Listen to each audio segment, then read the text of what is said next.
زندہ باد زندہ باد زندہ باد۔ تحریک لبیک پاکستان نے کبھی بھی کسی کے دباؤ میں کوئی بیان نہیں دیا۔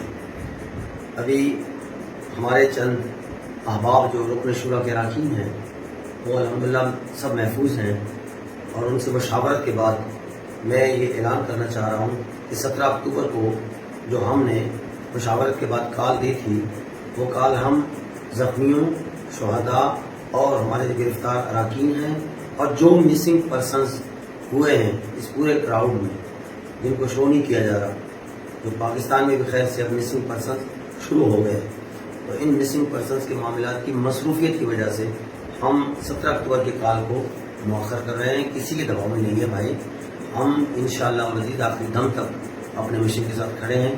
میں تمام مکاتب فکر کے علماء کو بھی توجہ دلانا چاہوں گا کہ اب وقت ہے حق بولنے کا، اب آپ اٹھیں اور میدان میں آئیں۔ اتنے ظلم کے باوجود اگر آج بھی ہم نہیں بولیں گے تو ہمارے لیے بھی کوئی بولنے والا نہیں ہوگا۔ بابا جان علیہ رحمت نے پہلے دن ہی فرمایا تھا کہ اسپیکروں تک بات نہیں رہنی، یہ مسجدیں، یہ مدارس، یہ آستانے، یہ دینی مراکز کے پیچھے لگے ہوئے ہیں۔ خدارا اٹھیے اور حق کے ساتھ حق کا ساتھ دیجیے۔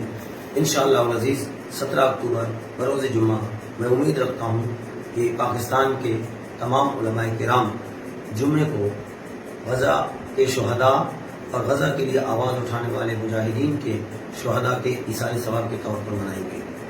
تاجدار ختم نبوت زندہ باد زندہ باد زندہ باد۔